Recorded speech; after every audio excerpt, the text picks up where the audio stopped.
Assalamualaikum warahmatullahi wabarakatuh. Saya Katrina Safariana dari PG PAUD semester 3 kelas karyawan.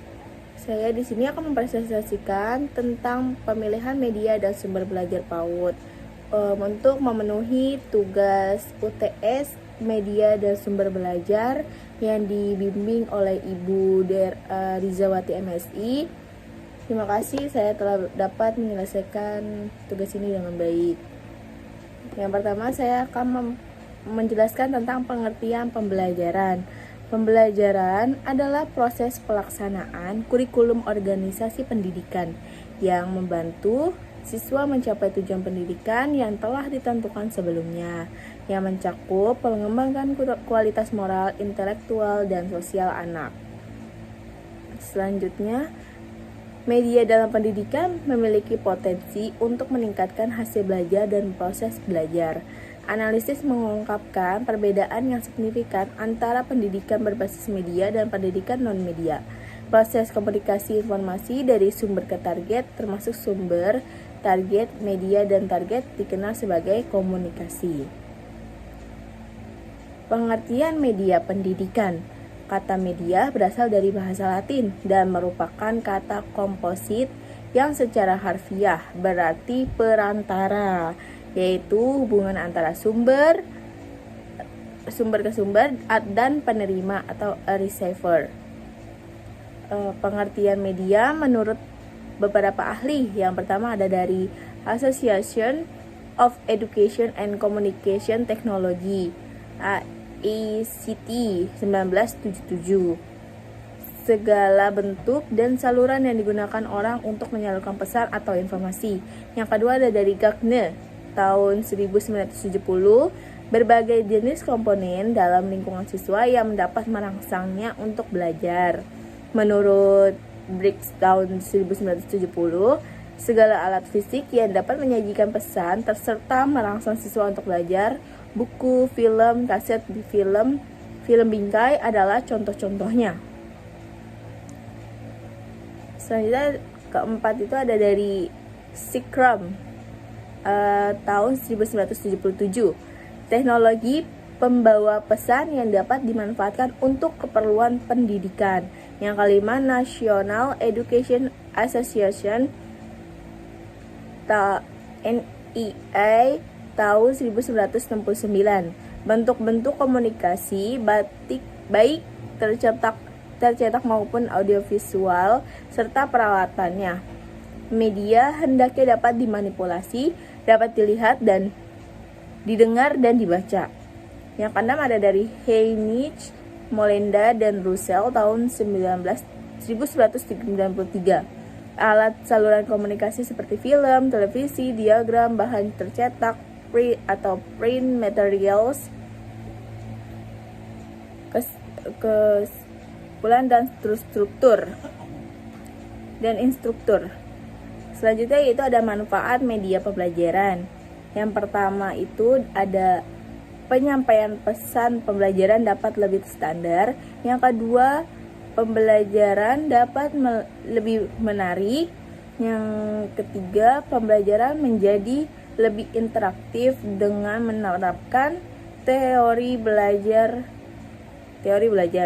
Yang keempat itu waktu pelaksanaannya pembelajaran dapat diperpendek. Yang kelima, kualitas pembelajaran dapat ditingkatkan. Yang keenam, proses pembelajaran dapat berlangsung kapanpun dimanapun diperlukan. Yang ketujuh, sikap positif siswa terhadap materi pelajaran serta proses pembelajaran dapat ditingkatkan. Yang kedelapan, peran guru ke arah yang positif. Faktor yang perlu diperhatikan dalam memilih media pembelajaran, yang pertama itu ada tujuan pembelajaran yang ingin dicapai. Yang kedua itu karakteristik siswa atau sasaran. Yang ketiga, jenis rangsangan belajar yang diinginkan, audio, visual, gerak, dan seterusnya. Yang keempat itu keadaan latar atau lingkungan. Yang kelima, kondisi setempat dan luasnya jangkauan yang ingin dilayani. Selanjutnya ada jenis dan karakteristik media pendidikan. Yang pertama itu media audio, media visual, media audio visual. Kita akan bahas satu-satu. Yang pertama ada media audio. Media audio adalah media auditif yang merangsang pikiran, perasaan, perhatian, dan kemauan anak untuk mempelajari tema. Contoh media audio yang berbeda program kaset, suara, dan program radio. Media audio melatih keterampilan yang berhubungan. Selanjutnya itu ada media visual. Media visual adalah media yang dapat dilihat nampaknya oleh guru pada lembaga pendidikan anak usia dini untuk menyampaikan isi dari tema pendidikan yang sedang dipelajari. Media visual terdiri dari media yang dapat diproyeksikan, project visual, dan media yang tidak dapat diproyeksikan, non-project visual. Media proyeksi ini bisa berbentuk media proyeksi diam, still pictures, dan proyeksi gerak atau motion pictures. Alat proyeksi tersebut membutuhkan aliran listrik dan ruangan tertentu yang cukup memadai. Selanjutnya ada media audiovisual. Media ini adalah kombinasi audiovisual dan media pandang dengar yang membantu penyajian isi tema kepada anak yang lengkap dan optimal. Media ini juga membantu peran dan tugas guru, yaitu guru adalah fasilitator belajar yang membantu program televisi atau video dan slide suara. Selanjutnya ada kriteria pemilihan media dan sumber belajar.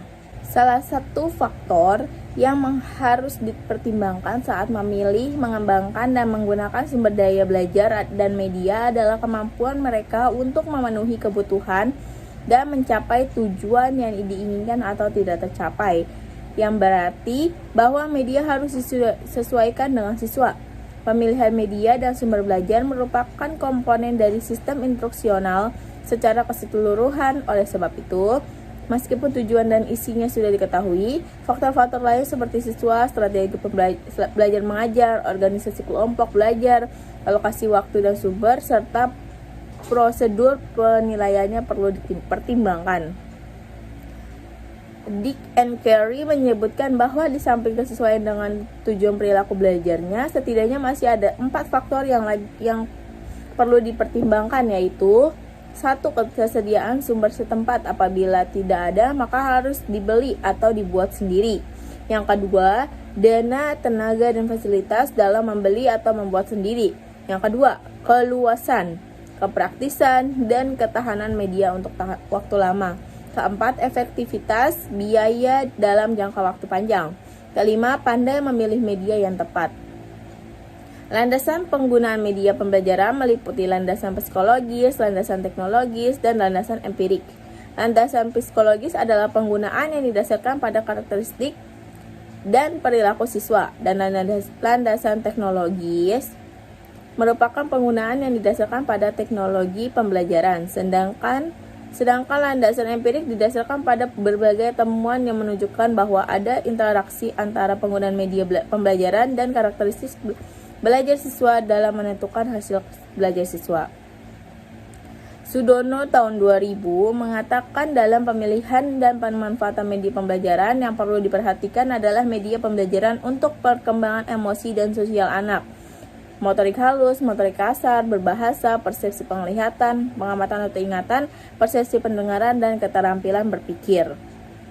Menurut Degeng dan kawan-kawan, tahun 1993, pemilihan dan penggunaan sumber belajar haruslah didasarkan pada hal-hal berikut ini, seperti yang pertama, 1. Analisis karakteristik siswa.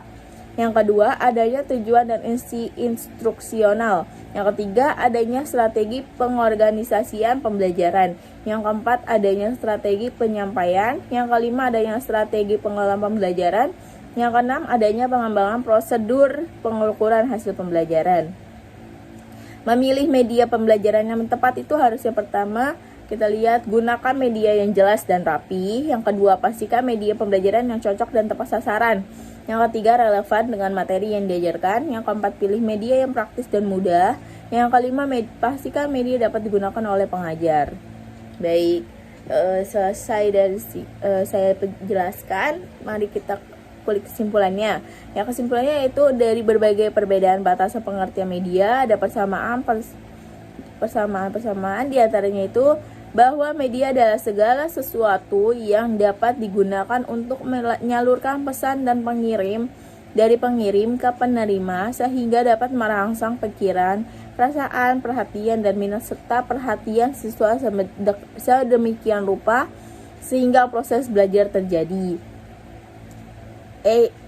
ACT tahun 1977 mengartikan sumber belajar sebagai semua sumber data manusia dan barang yang dapat dipakai oleh pengajar sebagai suatu sumber tersendiri atau dalam kombinasi untuk memperlancar belajar dan meliputi pesan, orang, material, alat, teknik, dan lingkungan.